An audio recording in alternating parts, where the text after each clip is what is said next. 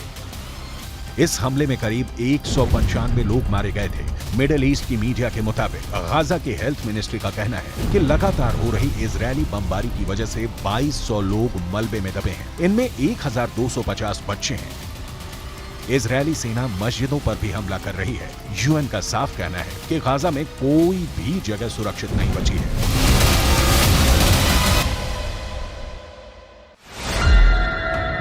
इधर इजरायल के रक्षा मंत्री योव गैलेंट ने हमास के सबसे टॉप नेताओं और कमांडर्स को जान से मारने का ऑर्डर दे दिया है। इजरायली रक्षा मंत्री ने हमास के नंबर 2 नेता याह्या सिनवार की हत्या करने की कसम खाई है। उन्होंने कहा कि इजरायली सेना हमास के इस टॉप आतंकवादी याह्या सिनवार को हर कीमत पर ढूंढ निकालेगी और जान से मार देगी।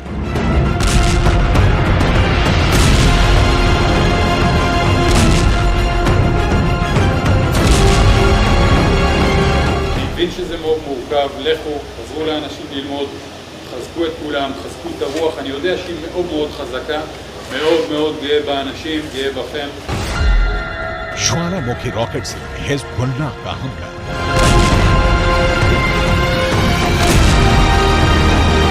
इजरायली सेना के दावों के मुताबिक युद्ध के अंत में गाजा में हमास नहीं रहेगा। गाजा पट्टी से इजरायल के लिए कोई सुरक्षा खतरा नहीं होगा और इजरायल को धमकी देने वालों के खिलाफ किसी भी तरह की सुरक्षा कार्रवाई को करने की पूर्ण स्वतंत्रता होगी। आईडीएफ ने इस हफ्ते के अंत में बताया था कि शिन बेत के साथ चलाए गए ऑपरेशन में हमास के सबरा तेल अल हवा बटालियन के कमांडर मुस्तफा दलुल को मार गिराया गया है। युद्ध की शुरुआत के बाद से दलुल ने गाजा पट्टी में आईडीएफ सैनिकों के खिलाफ लड़ाई में एक केंद्रीय भूमिका निभाई थी।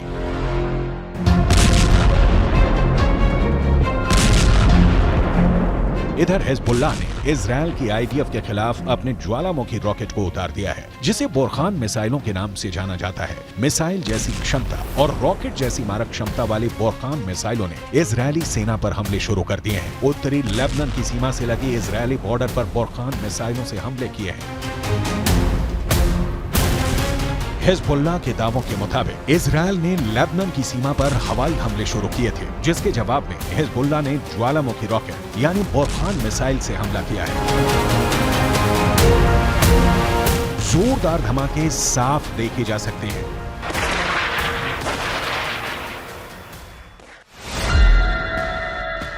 हिजबुल्लाह के बोरखान मिसाइल, जो ज्वालामुखी रॉकेट के नाम से मशहूर है, उससे इजरायली सेना पर हमला हुआ है। हिजबुल्लाह के दावों के मुताबिक इजरायल की साइड, जिसे लेबनान में जट अल अल्लाम के नाम से जाना जाता है, उस पर हिजबुल्लाह ने 2 बड़ी बोरखान मिसाइलों से हमला किया है। हिजबुल्लाह के मुताबिक बोरखान मिसाइलें, जिन्हें ज्वालामुखी रॉकेट के नाम से जाना जाता है, वो 500 से 2000 मीटर तक हमला करती है। बोरखान मिसाइलों का वजन सैकड़ों किलोग्राम होता है।